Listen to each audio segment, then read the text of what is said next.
Du coup, mon parcours, en premier, j'ai intégré une école de design pour faire une MANA, donc une mise à niveau en art appliqué, spécialisée dans le design.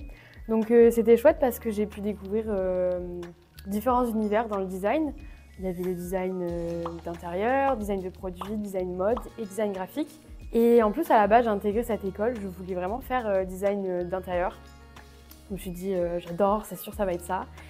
Et en fait, pas du tout, parce que c'était que des calculs, mesurer les règles des équerres et tout. Et donc non, j'ai complètement abandonné cette idée. Et par contre, j'ai eu une révélation pour le design graphique. Donc je suis partie là-dedans, j'ai adoré. Je me suis directement spécialisée dans le numérique.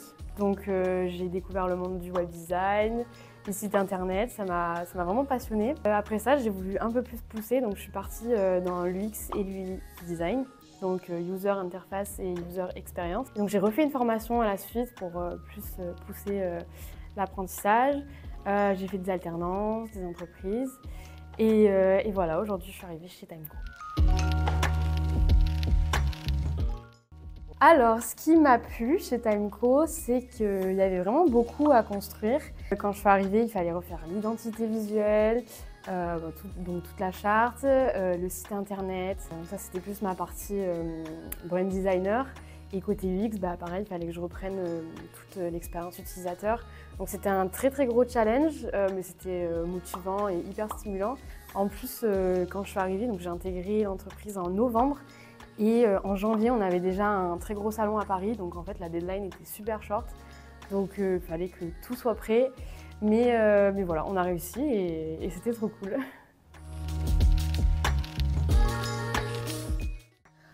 Pour la charte Timeco, bon, j'ai pas été toute seule, on a quand même travaillé en équipe. Mais en premier, il a fallu analyser notre existant, les usages cibles. Ensuite, on s'est quand même inspiré, faire de la veille, regarder ce qui se fait actuellement sur le marché. Ensuite, du coup, l'objectif, c'était de définir une identité qui soit déclinable sur toutes nos communications, qui assure une continuité dans tous les supports et qui surtout renforce la marque, qu'on soit immédiatement repérable, que ce soit sur les réseaux sociaux, dans les salons, qu'on sache de qui on parle. Et parce que une charte, une identité visuelle, c'est pas seulement esthétique, il faut surtout que ce soit une expérience globale. Donc voilà, il y a eu tout ce processus pour arriver aujourd'hui à notre existant.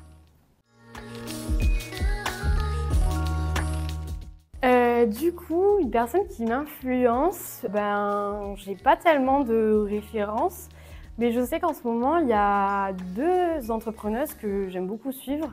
J'apprécie vraiment ce qu'elles font. Donc il y a Amandine Barthes du SEO sans migraine et il y a aussi Camille Delacoste qui est plus dans le brand design, donc l'identité de marque et tout. Et voilà, j'adore leur créativité, les projets, même comment elles sont arrivées là aujourd'hui parce qu'elles ont des milliers d'abonnés et franchement elles sont très inspirantes. Du coup j'aime bien les suivre. En plus elles sont sur des réseaux différents, il y en a une qui est plus sur LinkedIn, l'autre sur Insta et donc voilà. Alors, l'expérience utilisateur idéale sur une app comme Timeco, tout simplement, c'est quand tout est naturel, quand l'utilisateur n'a pas besoin de se poser de questions, que le parcours est fluide, clair, qu'il peut atteindre son objectif rapidement sans encombre. Une interface, elle est là pour te guider sans imposer quelque chose, tout en restant simple et agréable, visuellement aussi, c'est un plus.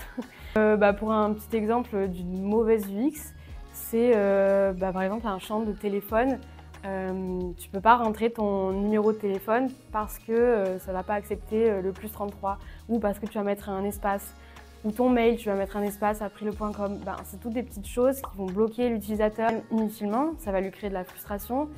Et le but de l'UX, justement, c'est d'enlever tout ça et que tout soit intuitif. Les défis, il y en a eu pas mal. Déjà, quand je suis arrivée, la reprise de l'identité dans un délai assez court, ça a été un bon premier gros défi. Et puis, dans la continuité, en ce moment, on est dans un défi qui est aussi pas mal important. On revoit tout notre design system de notre application. Donc il va y avoir de nouveaux écrans. On a quand même déjà nos applications qui sont existantes et en ligne, donc il va falloir tout refaire, c'est un énorme travail. On est une bonne équipe à travailler dessus derrière, donc voilà, c'est du bon travail, du gros travail, mais c'est hyper intéressant.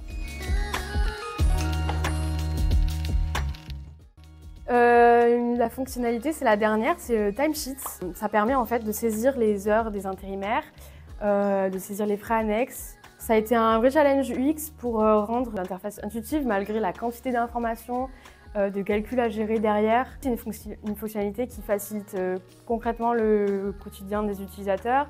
En plus, on a fait évidemment la version responsive. Ça a été un beau challenge et aujourd'hui, c'est gratifiant de voir le module sur l'application qui est terminé et l'impact direct du design sur l'utilisateur derrière.